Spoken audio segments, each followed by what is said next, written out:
I'm Robert Berger, and I'm an instructor of economics and legal environment business here at Flagler College. Uh, I'm admitted to the bar in Ohio, not in Florida, and I'm also admitted to the federal bar, Southern District of Ohio, Western Division. Most of my experience involving the First Amendment centered around labor issues and labor disputes. And so again, you kind of got a two-step process here. Number one, what are the rights and duties as granted or guaranteed by federal statutes such as Norris LaGuardia, such as the Wagner Act, Taft-Hartley Act, Landrum-Griffin, and so on.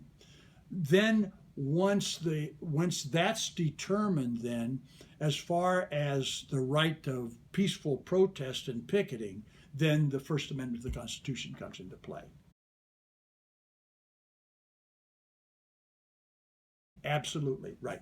Same rules in terms of it's got to be peaceful, nonviolent, and again, there can be restrictions placed upon protection of the health, safety, welfare, and morals of everybody involved, including labor, management, and property rights. Now, you mentioned the TPO. What happens is, let's assume that they go out on strike, a free speech protected right.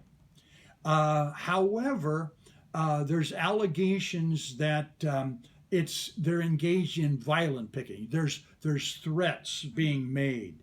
They may be standing there with a Molotov cocktail ready to heave and burn you down. And so you need emergency immediate relief. I went in and asked the state judge to grant what we call a TPO, a temporary protection order. What that says is, by affidavit, we said, hey, judge, there's indication of violence. There's threats that's being made, and these threats are being made by people that are reasonable, that people are trustworthy, and then those threats are submitted by affidavit. If the judge believes that those facts to be reasonably true, then the judge will issue what we call a TPO, a temporary protection order.